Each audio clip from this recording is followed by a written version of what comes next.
আমরা ষষ্ঠ শ্রেণী তৃতীয় পর্যায়ক্রমিক মূল্যায়নের ইতিহাসের ৯ নম্বর স্কুলের প্রশ্ন উত্তরগুলো আলোচনা করব একের আই। পরবর্তী বৈদিক যুগ ধরা হয় খ্রিস্টপূর্ব ৬০০ অব্দ পর্যন্ত সময়কালকে। ২ পরবর্তী বৈদিক সভ্যতার পূর্ব সীমা ছিল মিথিলা। ৩ মেগালিথ হলো বড় পাথরের সমাধি। ৪ মৌর্য জনপদের সংখ্যা ছিল ১৬টি। ৫ পার্শ্বনাথ ছিলেন কাশীর রাজপুত্র। ৬ ভারতীয় উপমহাদেশে প্রথম সাম্রাজ্য হলো ভারতীয় উপমহাদেশে এই যে শেষ পর্যন্ত মগধকে ঘিরেই ভারতের প্রথম সাম্রাজ্য তৈরি হয়, তার নাম মৌর্য সাম্রাজ্য। তাহলে ভারতীয় উপমহাদেশে প্রথম সাম্রাজ্য হলো মৌর্য সাম্রাজ্য। ৭ শকাব্দ গণনা শুরু হয় ৭৮ খ্রিস্টাব্দ থেকে। ৮ দ্বিতীয় নগরায়ন হয়েছিল খ্রিস্টপূর্ব ৬০০ অব্দ নাগাদ। ৯ কারসাপন ছিল বহু প্রচলিত এক ধরনের মুদ্রা। ১০ অষ্টাধ্যায়ী রচনা করেন পাণিনি। ১১ চরক সংহিতায় প্রায় ৭০০ ঔষধি গাছপালার কথা পাওয়া যায়। ১২ অস্ত্রোপচারের প্রয়োজনীয় যন্ত্রপাতি তৈরি করতে চিকিৎসকদের বিশেষ করে কামারের ওপর নির্ভর করতে হতো। ১৩ হখামনীষীয়দের শ্রেষ্ঠ সম্রাট ছিল প্রথম দরায়বৌস। ১৪ প্রথম অ্যান্টিঅক্স ছিলেন সিরিয়ার শাসক। ২ এর এতে আসি। সত্য মিথ্যা বলতে বলেছে, আয়তে বলেছে ঋগ্বেদে বিন্ধ্য পর্বতের উল্লেখ আছে মিথ্যা। ২ আদি বৈদিক যুগে নারীরা যুদ্ধে অংশ নিতেন সত্য। ৩ বৈদিক যুগে শিক্ষা ব্যবস্থার প্রধান ছিলেন গুরু সত্য। ৪ বলেছে বর্ধমান মহাবীর ৩০ বছর বয়সে সংসার ছেড়ে তপস্যা করতে চলে যান সত্য। ৫ হচ্ছে প্রায় ১০ বছর তপস্যা করার পর সিদ্ধার্থ বোধি বা জ্ঞান লাভ করেন মিথ্যা। বিতে দিয়েছে শূন্যস্থান পূরণ। ৬ নম্বর হবে মৌর্য সাম্রাজ্য গড়ে তোলার প্রধান কৃতিত্ব চন্দ্রগুপ্ত মৌর্যেরই। ৭ সাম্রাজ্য টিকিয়ে রাখার জন্য মৌর্যদের সেনাবাহিনীর দরকার ছিল। ৮ মগধ অঞ্চলে শালি ধানের চাষ বেশি ছিল। ৯ কেরলে গোলমরিচের ফলন ছিল বিখ্যাত। ১০ ব্যাকট্রিয়ার গ্রিক রাজাদেরই যবন বলা হয়েছে পুরাণ সাহিত্যে। সিতে আসি। ১১তে স্তম্ভ মেলানো, এতে মুদ্রা রাক্ষস হচ্ছে বিশাখ দত্ত। বিতে ১০ কুমার চরিত হলো দণ্ডী। সিতে নাগানন্দ হচ্ছে হর্ষবর্ধন। ডিতে গাথা সপ্তশতী হলো হাল। ডিতে আসি। ১২তে বলেছে অমরকোষ অভিধান কে রচনা করেন? অমর সিংহ। ১৩তে বলেছে ধাতু বিজ্ঞানের উন্নতির উদাহরণ হিসাবে কোন লোহা স্তম্ভটির নাম উল্লেখ করা যায়? ধাতু বিজ্ঞানের উন্নতির উদাহরণ মেহেরৌলির লোহার স্তম্ভটি। মেহরৌলির লোহার স্তম্ভটির নাম উল্লেখ করা যায়। ১৪তে বলেছে ডায়ামাকাস কার দূত হয়ে মৌর্য দরবারে গিয়েছিলেন? এগুলোর বইয়ের পাশে পেজ নাম্বার দিয়েছি, তোমরা গিয়ে আবার একবার বইগুলো দেখে নেবে বা সেই পৃষ্ঠাটা বা অংশটা পড়ে নেবে। ডায়ামাকাস কার দূত হয়ে মৌর্য দরবারে গিয়েছিলেন? এই যে সেলুকাসের দূত হয়ে মৌর্য দরবারে গিয়েছিলেন ডায়ামাকাস। তাহলে সেলুকাসের দূত হয়ে গিয়েছিলেন। এবারে ৩ আসি। আয়তে বলেছে ইন্দো আর্য ভাষাগোষ্ঠী কাদের বলা হয়?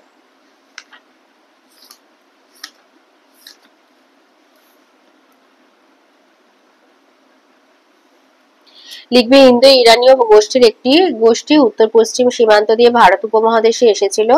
ভারতীয় উপমহাদেশে আসা এই গোষ্ঠীকে ইন্দো আর্য ভাষা গোষ্ঠী বলা হয়। ইন্দো আর্য ভাষায় রচিত সবচেয়ে পুরনো সাহিত্য হলো ঋগ্বেদ। বৈদিক সাহিত্য থেকে ইন্দো আর্যদের বসতি আর জীবনযাত্রা সম্পর্কে জানা যায়। অথবাতে আছে পরবর্তী বৈদিক সাহিত্য বলতে কি বোঝো?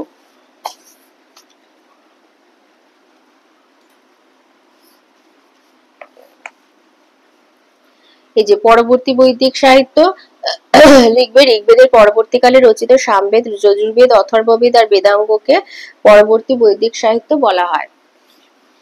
২ নম্বরে আসি। বলেছে মল্লদের ২টি রাজ্যের নাম উল্লেখ করো। এটা আছে তোমাদের বইয়ের ৬৭ পাতায়।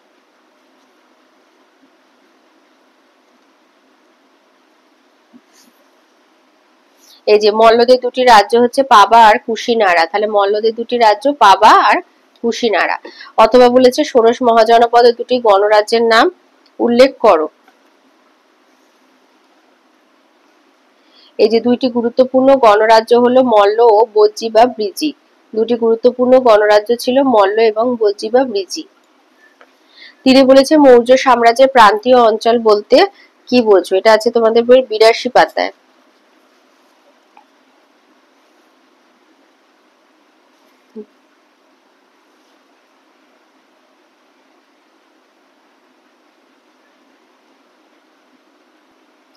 লিখবে বিরাট মৌর্য সাম্রাজ্যের সব থেকে গুরুত্বপূর্ণ অঞ্চল ছিল মগধ। অশোক নিজেকে মগধরাজ বা রাজা মাগধে বলে ঘোষণা করেছেন। উত্তর ভারতের অনেকগুলি রাজ্য মৌর্যরা জয় করেছিল, সেগুলো ছিল প্রধান প্রধান শাসন এলাকা। উত্তর পশ্চিম সীমান্ত আর দাক্ষিণাত্যের এলাকাগুলো ছিল প্রান্তীয় অঞ্চল।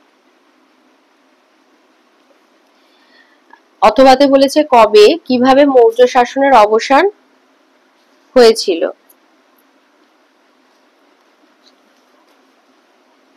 এইটা লিখবে এখান থেকে যে সম্রাট অশোক মারা যাওয়ার পর মৌর্য সাম্রাজ্যে নানা রকম সমস্যা দেখা দেয়। যোগ্য সম্রাটের অভাবে ছোট রাজারা স্বাধীন হওয়ার চেষ্টা করে। এই সময় নানান বিদেশি জাতি ভারতে আসতে থাকে। সব মিলিয়ে পরিস্থিতি জটিল হয়ে উঠেছিল। খ্রিস্টপূর্ব 187 অব্দ নাগাদ শেষ মৌর্য সম্রাট বৃহদ্রথকে সরিয়ে রাজা হলেন পুষ্যমিত্র শুঙ্গ। এইভাবে মৌর্য সাম্রাজ্যের অবসান হয়েছিল। চারে বলেছে মৌর্য আমলে নারী পুরুষরা কিরকম পোশাক ব্যবহার করতেন। এটা আছে তোমাদের বইয়ের 102 পাতায়।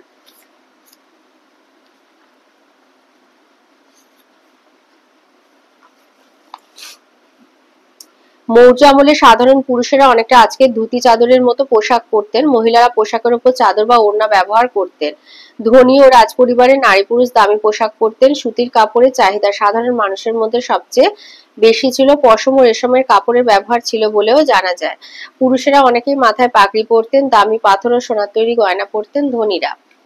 ওর সাথে অথবাতে রয়েছে যে মৌর্য আমলে মানুষদের ঘরবাড়ি এবং আসবাবপত্র কেমন ছিল। এই যে এইটুখানি লিখে দেবে যে মৌর্য আমলে মাটি পাথর ইট বা কাঠ দিয়ে ঘরবাড়ি তৈরি হতো। ঘরের ভিতরে ও বাইরে পলেস্তারা লাগানো হতো।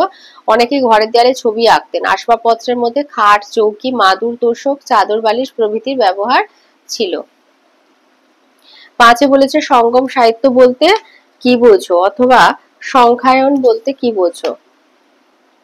এই যে সঙ্গম সাহিত্য কি লিখবে তামিল ভাষায় সঙ্গম শব্দের অর্থ সম্মেলন বা এক জায়গায় জড়ো হওয়া। দক্ষিণ ভারতের মাদুরাই নগরীতে 3টি তামিল সাহিত্য সম্মেলন হয়েছিল। এর ফলে তামিল সাহিত্যের বিকাশ হয়েছিল, তাই তামিল সাহিত্যকে সঙ্গম সাহিত্য বলা হয়। ওর সাথে রয়েছে সংখ্যায়ন বলতে কি বোঝো। এটা আছে তোমাদের বইয়ের 120 পাতায়। সংখ্যায়ন বলতে কি বোঝো।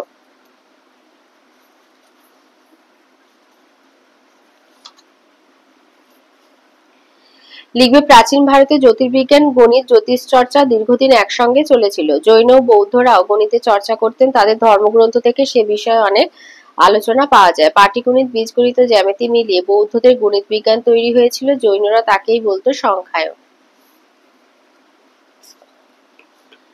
6 বলেছে কবে কিভাবে হক্কামনীষীয় সাম্রাজ্য ভেঙে পড়েছিল। এটা আছে তোমাদের বইয়ের 138 পাতায়।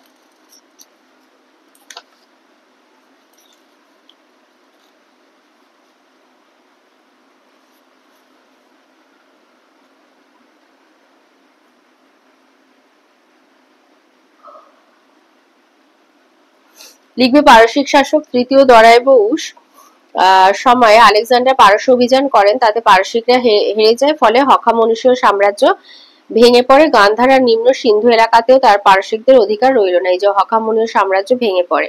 পারসিক শাসক তৃতীয় দরায়বুসের সময় আলেকজান্ডার পারস্য অভিযান করেন। তাতে পারসিকরা হেরে যায়। ফলে হক্কামনীষীয় সাম্রাজ্য ভেঙে পড়ে। অথবা বলেছে স্যাট্রপ ব্যবস্থা কি।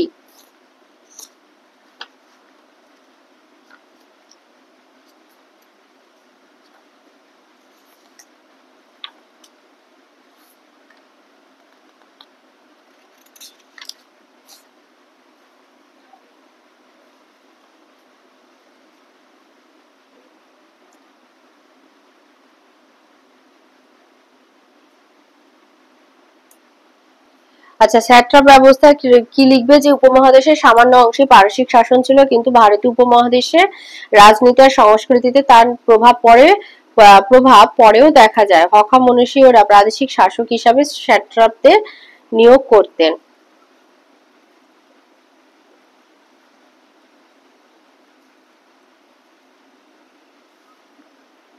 4 রায়তে বলেছে ষোড়শ মহাজনপদের যুগে গণরাজ্যগুলির পক্ষে নিজেদের অস্তিত্ব টিকিয়ে রাখা কঠিন হয়ে পড়েছিল কেন।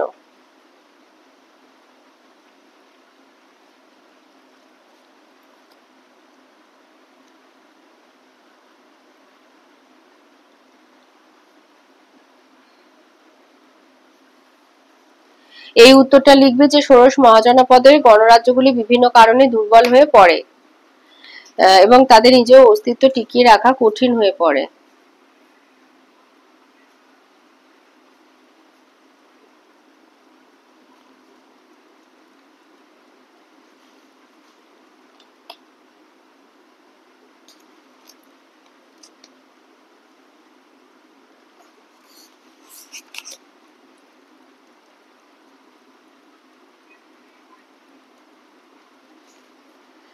দুর্বলতার কারণ লিখবে গণরাজ্যগুলি দুর্বলতার কারণ এক হচ্ছে রাজতান্ত্রিক রাজ্যগুলি গণরাজ্যগুলোকে ধ্বংস করার জন্য বারবার যুদ্ধ করেছিল। দুই, গণরাজ্যগুলির অর্থের সমস্যা ছিল কারণ গণরাজ্যগুলিতে প্রয়োজনে বাড়তি কর আদায় করা সহজ ছিল না। তিন, গণরাজ্যে বিভিন্ন গোষ্ঠী নিজেদের মধ্যে বিবাদে জড়িয়ে পড়তো, ফলে নিজেরা দুর্বল হয়ে পড়তো। অথবাতে বলেছে বৌদ্ধ ধর্মে চতুরার্য সত্য বলতে কি বোঝো?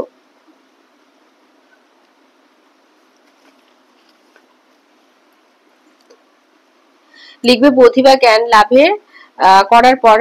করার পর বুদ্ধদেব মানুষের মুক্তির উপায় হিসাবে যে চারটি সত্য পালনের উপদেশ দেন তা আর্য সত্য বা চতুরার্য সত্য নামে পরিচিত। এক হচ্ছে মানুষের জীবনে দুঃখ আছে, দুই, দুঃখের কারণ আছে, তিন, দুঃখ দূর করা যায়, চার, দুঃখ দূর করার জন্য সঠিক মার্গ বা পথ আছে, দুঃখ দূর করার জন্য এই মার্গই হলো অষ্টাঙ্গিক মার্গ। তিনি বলেছে মৌর্য সাম্রাজ্যে গুপ্তচরদের কাজ কি কি ছিল?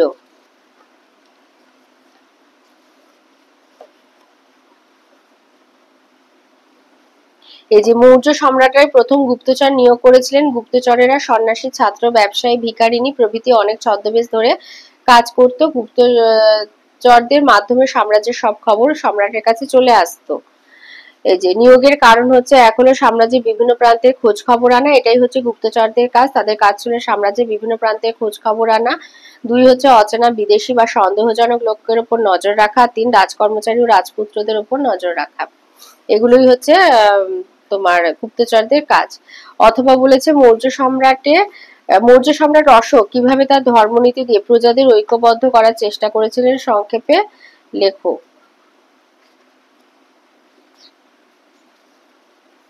অশোকের ধর্ম লিখবে যে অশোকের ধর্ম এবং বৌদ্ধ ধর্মের মূল কথায় বেশ কিছু মিল দেখা যায়, তবু ধর্ম বৌদ্ধ ধর্ম নয়, কারণ অষ্টাঙ্গিক মার্গের মতো বিষয় অশোকের ধর্মে নেই, এমনকি তাতে নেই নির্বাণ লাভের কথাও। আসলে ধর্ম কতগুলো সামাজিক আচরণের উপরেই বেশি জোর দেয়।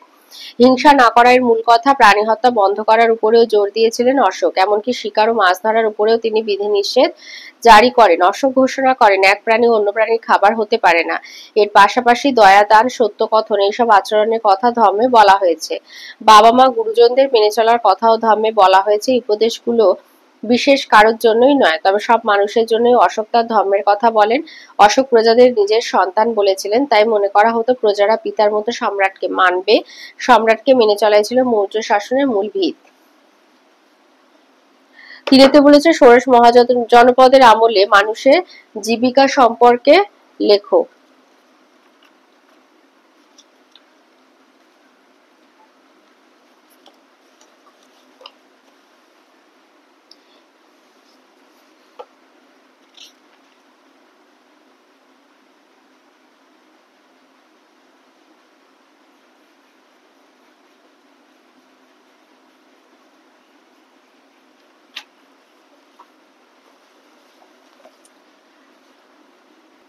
আচ্ছা, বই থেকেই লিখবে যে ষোড়শ মহাজনপদের আমলে কৃষিকাজ ছিল প্রধান জীবিকা। সেই যুগের বিভিন্ন লেখায় চাষের কাজের খুঁটিনাটি বিবরণ পাওয়া যায়। উর্বরতা অনুযায়ী জমি নানা রকম ভাগ করা হতো, বিভিন্ন ঋতুতে বিভিন্ন ফসল ফলানো হতো, ঋতু অনুযায়ী ফসলগুলির আলাদা আলাদা নামও ছিল। কৃষিতে ধানই ছিল প্রধান ফসল। ধানের মধ্যে সেরা ছিল শালি ধান। মগধ অঞ্চলে শালি ধানের চাষ বেশি ছিল। কৃষিজ ফসলের মধ্যে গম, যব এবং আখের ফলনও হতো। আর যেহেতু জীবিকা বলেছে, তারপরে লিখবে এই সময় কারিগরি শিল্প নানা রকম পেশার বিবরণও পাওয়া যায়। এই সময় লোহা জিনিসপত্র পুরাতত্ত্বিকরা পেয়েছেন। এগুলির মধ্যে বেশিরভাগই ছিল যুদ্ধের অস্ত্র শস্ত্র। তাছাড়া দা, কুড়ুল, কুঠার, কিছু লাঙলের ফলাও পাওয়া গেছে। লোহার কুড়ুল ও কুঠার দিয়ে সহজেই ঘন জঙ্গল কাটা যেত, ফলে বসতি আর কৃষি জমি বাড়ানো সহজ হয়।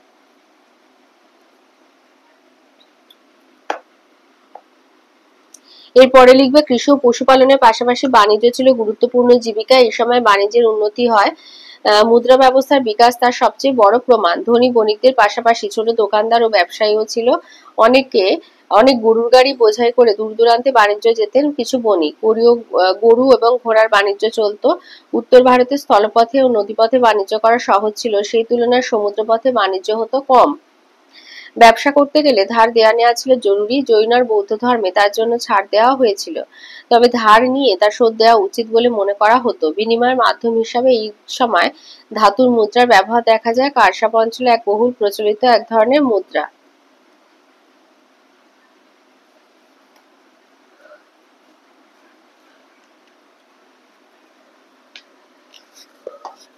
অথবাতে বলেছে গুপ্ত আমলে অগ্রহার ব্যবস্থা সম্পর্কে লেখো।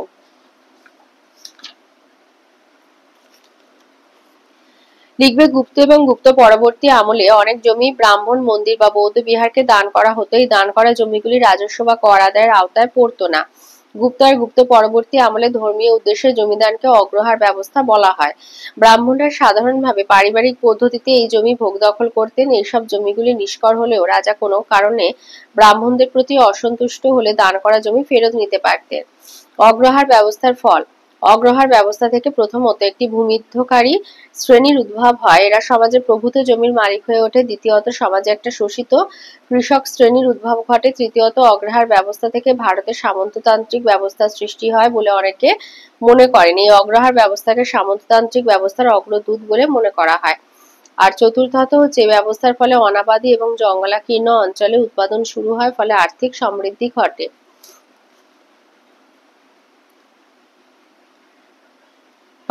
4 দিয়েছে জাতিভেদ প্রথা চিকিৎসা বিজ্ঞান চর্চা কতটা সমস্যা সৃষ্টি করেছিল সংক্ষেপে লেখো।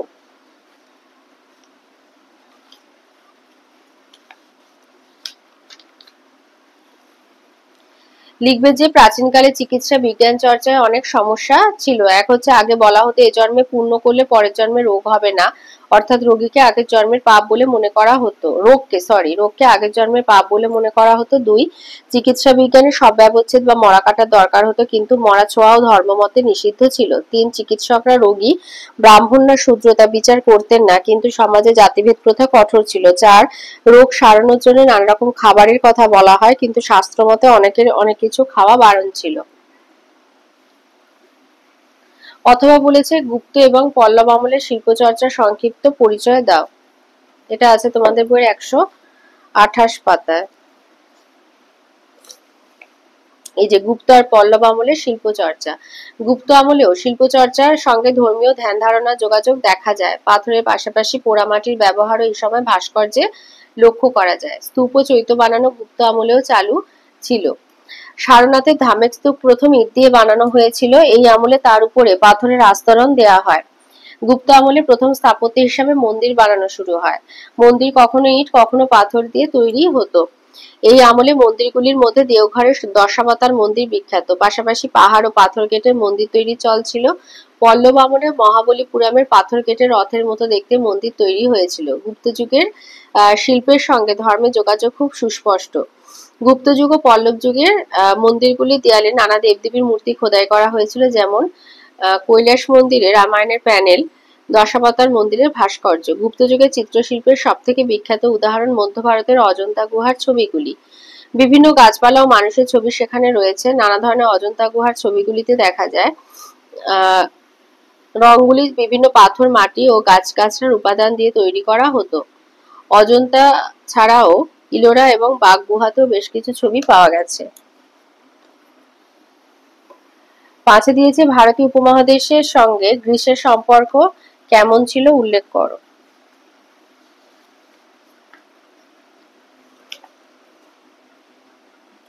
এইটা লিখবে যে গ্রিক শাসক আলেকজান্ডার পৃথিবী জুড়ে এক বিরাট সাম্রাজ্য তৈরি করতে চেয়েছিলেন। তার জন্যই পারসিকদের সঙ্গে তার যুদ্ধ বাঁধে। পারসিকদের হারিয়ে আলেকজান্ডার পৌঁছে যান ভারতীয় উপমহাদেশে। উপমহাদেশে পারসিক শাসন শেষ হয় আলেকজান্ডারের অভিযানের ফলে। এ বিষয়ে ওটা লেখার দরকার নেই। আলেকজান্ডার বেশি দিন উপমহাদেশে ছিলেন না, ফলে ওই অভিযানের প্রভাব ভারতীয় উপমহাদেশে খুব গভীরভাবে পড়েনি। আলেকজান্ডারের অভিযানের বিরুদ্ধে বেশ কিছু শাসক লড়াই করেছিলেন। আবার অনেক শাসক গ্রিক বাহিনীকে সহযোগিতা করেছিল। তক্ষশিলার রাজা অম্বি আলেকজান্ডারকে সহযোগিতা করেন। তবে আলেকজান্ডারের অভিযানের ফলে ছোট ছোট শক্তিগুলি নিশ্চিহ্ন হয়ে গিয়েছিল, তার ফলে মগধে ক্ষমতা বিস্তার সহজ হয়। অথবা বলেছে ভারতের সঙ্গে চীনের সাংস্কৃতিক যোগাযোগ কিভাবে হয়েছিল সংক্ষেপে লেখো। লিখবে ভারত থেকে চীনে শিক্ষকদের যাতায়াতের ফলে ভারতীয় সংস্কৃতি আর বৌদ্ধ ধর্ম বিষয়ে চীনের উৎসাহ তৈরি হয়।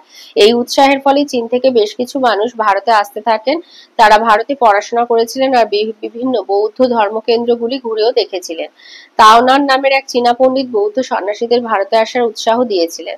তার রেস ধরেই ভারতে এসেছিলেন ফাসিয়ান। 399 খ্রিস্টাব্দে 5 জন সন্ন্যাসী সন্ন্যাসী সমেত ফাসিয়ান ভারতে পৌঁছান। তিনি কাশ্মীর হয়ে ভারত উপমহাদেশে এসেছিলেন। পরে উত্তর ভারতের বহু অঞ্চল ঘুরে দেখেছিলেন তিনি। 3 বছর পাটলিপুত্র থেকে বৌদ্ধ ধর্ম ও সংস্কৃত সাহিত্য চর্চা করেছিলেন ফাসিয়ান। 2 বছর তিনি তাম্রলিপ্ততেও ছিলেন। তার অভিজ্ঞতা ফোকুওকি বইতে লিখেছিলেন তিনি। দেশে ফেরার সময় ভারত ও সিংহল থেকে অনেক বৌদ্ধ পুঁথি নিয়ে গিয়েছিলেন ফাসিয়ান।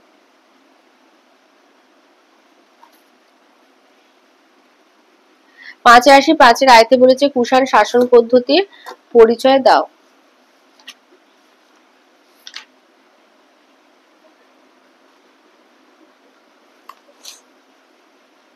আচ্ছা, এখানে কুষাণ আর সাতবাহন আছে, তো আমাদের কুষাণ শাসন পদ্ধতি শুধু বলবো। এক হচ্ছে কুষাণরা চীন থেকে এসেছিলেন। তারা চীন সম্রাটদের মতো নিজেদের দেবপুত্র বা দেবতার পুত্র বলে ঘোষণা করতেন। কুষাণ সম্রাট কনিষ্ক মহারাজ রাজাধিরাজ দেবপুত্র শাহী উপাধি নিয়েছিলেন। 2, কুষাণ সম্রাটদের মুদ্রায় সম্রাটদের মাথার পিছনে একরকম জ্যোতির্বলয় খোদিত থাকতে দেখা যায়। এর দ্বারা সম্রাটরা বোঝাতে চাইতেন যে কুষাণ সম্রাট দেবতার সমতুল্য। 3, কুষাণ সম্রাটরা বিশাল সাম্রাজ্যের প্রজাদের একজোট করার জন্য দেবকুল প্রতিষ্ঠা করেছিলেন। দেবকুল হলো মন্দিরের মতো একটা পুজোর জায়গা, সেখানে কুষাণ সম্রাটের মূর্তি রাখা হতো। 4 হচ্ছে কুষাণ শাসন ব্যবস্থায় 2 জন শাসক মিলে রাজ্য শাসন করত। অনেক সময় বাবা ও ছেলে একসঙ্গে সাম্রাজ্যের শাসন কাজ চালাতেন। 5, কুষাণ শাসকরা শাসন ব্যবস্থার সুবিধার জন্য সাম্রাজ্যকে কতগুলি প্রদেশে ভাগ করেছিল। এই প্রদেশের শাসকদের ক্ষত্রপ বলা হতো। অথবাতে বলেছে হর্ষবর্ধনের শাসন ব্যবস্থার সংক্ষিপ্ত পরিচয় দাও। এই যে হর্ষবর্ধন লিখবে 606 খ্রিস্টাব্দে সিংহাসনে বসেন। তিনি একই সঙ্গে কনৌজ এবং থানেশ্বর দুয়েরই শাসনভার গ্রহণ করেন। তার সিংহাসনে বসার বছর থেকে হর্ষাব্দ গোনা শুরু হয়। যে শাসন ব্যবস্থা, হর্ষবর্ধন ছিলেন শাসন ব্যবস্থার প্রধান। তাকে সাহায্য করত মন্ত্রী পরিষদ ও অমাত্যরা। তার সাম্রাজ্যে কয়েকটি প্রদেশ বা ভুক্তি এবং প্রদেশগুলি বিষয় বা জেলায় বিভক্ত ছিল। এই শাসন ব্যবস্থার সর্বনিম্ন স্তরে ছিল গ্রাম। হর্ষবর্ধন প্রজাদের কাছ থেকে উৎপাদিত ফসলের 1/6 কর হিসাবে সংগ্রহ করতেন। তবে ধর্মীয় প্রতিষ্ঠানকে বিনা করে জমি দান করা হতো। তিনি বণিকদের কাছ থেকেও কর আদায় করতেন। 2 বলেছে গুপ্ত আমলে মানুষের আর্থ-সামাজিক জীবনের বিভিন্ন দিক উল্লেখ করো।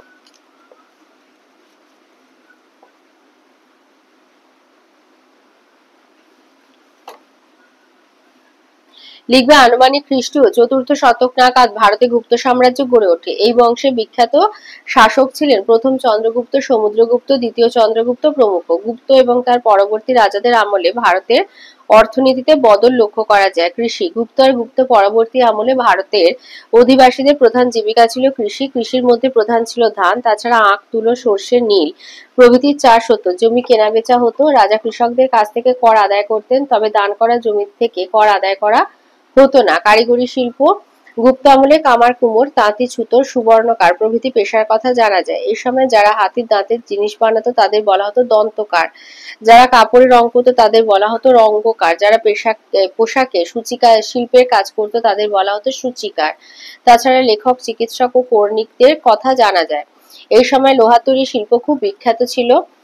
দিল্লির কুতুব মিনারের পাশে একটি লোহা স্তম্ভ আছে, যেটিতে আজও মরচে পড়েনি। এর থেকে প্রমাণিত হয় যে সে যুগের শিল্পকলা কৌশল অনেক বেশি উন্নত ছিল। বাণিজ্য, গুপ্ত আমলে ভারতের সঙ্গে বিদেশের বাণিজ্য চলতো। তবে ভারতে হুন আক্রমণের পরে রোম ভারত বাণিজ্যে ভাটা পড়েছিল। এই সময় তাম্রলিপ্ত, কাবেরী পট্টিনাম ইত্যাদি বন্দর ছিল খুব বিখ্যাত। গুপ্ত আমলে সোনা আর রূপার মুদ্রা চালু ছিল। সোনার মুদ্রাকে দিনার আর সুবর্ণ বলা হতো, আর রূপার মুদ্রাকে বলা হতো রূপক। ব্যবসা বাণিজ্যের কাজে সোনা আর রূপার মুদ্রা বেশি ব্যবহার হতো। আবার রোজকার ছোটখাটো বেচাকেনায় তামার মুদ্রা ব্যবহারেরও প্রচলন ছিল। অথবা বলেছে কুষাণ আমলের আর্থসামাজিক জীবনের সংক্ষিপ্ত পরিচয় দাও।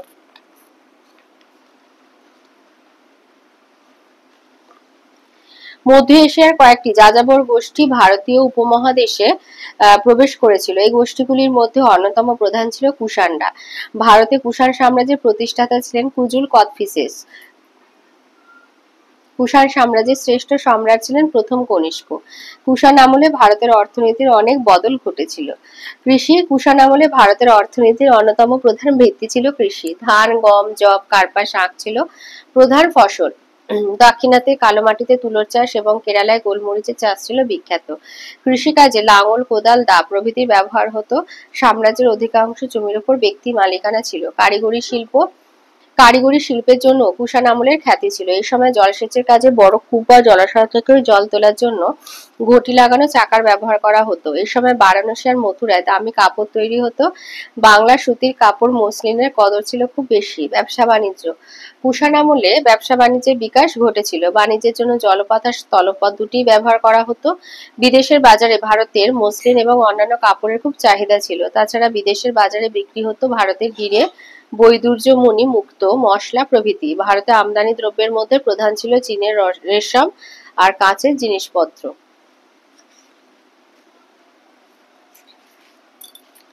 তীরে দিয়েছে ভারতের প্রাচীন উপমহাদেশের সাহিত্য চর্চার সংক্ষিপ্ত পরিচয় দাও।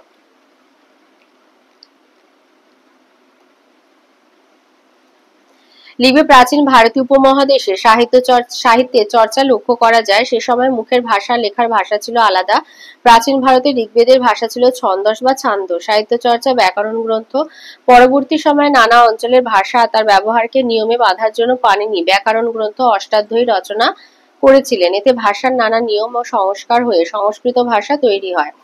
পালি আর প্রাকৃত সাহিত্য সাধারণ মানুষের প্রকৃত বা আসল কথা হলো প্রাকৃত, আর ছান্দস থেকে তৈরি হলো পালি ভাষা। খ্রিস্টপূর্ব ষষ্ঠ শতক থেকে জৈনরা প্রাকৃত ভাষার, বৌদ্ধরা পালি ভাষায় সাহিত্য রচনা করে। ধর্মশাস্ত্র আর স্মৃতিশাস্ত্র প্রাচীন ভারতে ব্রাহ্মণরা ধর্মশাস্ত্র রচনা করেন।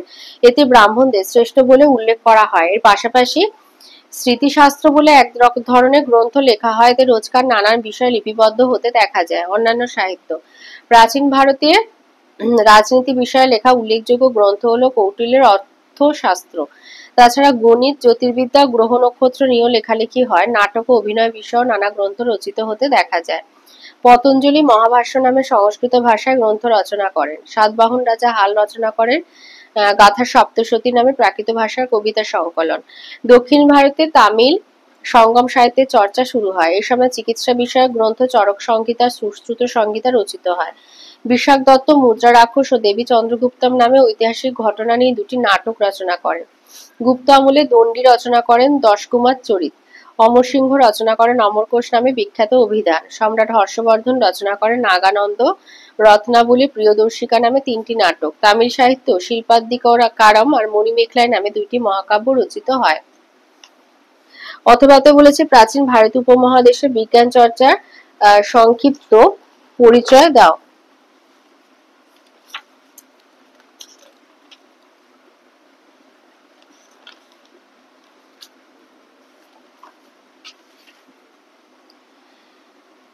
লিখবে বিজ্ঞান কথার অর্থ হলো কোনো বিষয়ে বিশেষভাবে জ্ঞান অর্জন করা। প্রযুক্তি কথার অর্থ হলো প্রয়োগ করা। ভারতবর্ষে প্রাচীনকাল থেকে বিজ্ঞান চর্চা শুরু হয়েছিল। রোজকার জীবনে বিজ্ঞান প্রযুক্তি প্রাচীনকাল থেকেই মানুষের রোজকার জীবনে বিজ্ঞানের নানা জ্ঞান প্রয়োগ করে আসছে। তারা জ্যামিতিক ধারণা প্রয়োগ করে বাড়ি বানিয়েছে, ধাতুর ব্যবহার শিখেছে। হরপ্পা সভ্যতার প্রকৃত অর্থে বিজ্ঞান চর্চা শুরু না হলেও সুপরিকল্পিত নগর, পয় প্রণালী এবং স্নানাগারের উপস্থিতি হরপ্পাবাসীর বিজ্ঞান মনস্ক চিন্তা ভাবনার পরিচয় দেয়। বৈদিক যুগে জ্যোতিষসূত্র সাহিত্যের অন্তর্গত ছিল। জ্যোতির্বিদ্যায় গ্রহ নক্ষত্র বিষয়ে চর্চা করা হতো। এছাড়া এই সময় চিকিৎসাবিদ্যা আর ভেষজ বিদ্যার উন্নতি ঘটেছিল। বৈদিক যুগে পৃথিবীর গতি সম্পর্কে ধারণা পাওয়া যায়। পরবর্তী বৈদিক যুগের মানুষ ঔষধ ও অস্ত্রোপচারের কথা জানত। চরক সংহিতায় প্রায় 700 রকমের ঔষধি গাছের উল্লেখ আছে। জৈন আর বৌদ্ধরা গণিতের চর্চা করত। মৌর্য আমলে বিজ্ঞান চর্চা যথেষ্ট উন্নতি লাভ করেছিল। মৌর্য আমলের উল্লেখযোগ্য ঐতিহাসিক কৌটিল্যের অর্থশাস্ত্রে বিভিন্ন ধরনের সামরিক সরঞ্জাম তৈরির প্রমাণ পাওয়া যায়। চন্দ্রগুপ্ত মৌর্যের রাজসভায় স্থাপত্যবিদ্যার উন্নতির পরিচয় বহন করে। রাজসভা এছাড়া এই যুগে চিকিৎসাবিদ্যার উদ্ভিদবিদ্যা যথেষ্ট উন্নতি হয়েছিল। সম্রাট অশোক ভেষজ উদ্ভিদের রোপণের উপর জোর দেন। মৌর্যোত্তর যুগেও বিজ্ঞান চর্চার পরিচয় পাওয়া যায়। বিশেষত কুষাণ যুগে কনিষ্কের আমলে বিজ্ঞান চর্চার অভূতপূর্ব উন্নতি ঘটেছিল। এ যুগে বিদেশীদের সঙ্গে যোগাযোগের কারণে জ্যোতির্বিদ্যা ও জ্যোতিষশাস্ত্র যথেষ্ট সমৃদ্ধ হয়েছিল। চিকিৎসাবিদ্যা, উদ্ভিদবিদ্যা, রসায়ন শাস্ত্র চর্চা এ যুগে বিশেষ ব্যুৎপত্তি অর্জন করেছিল। গুপ্তযুগে গণিত এবং বিদ্যার চর্চা করা হতো। আর্যভট্ট তার বইতে সংখ্যা হিসেবে শূন্যের ব্যবহার করেন।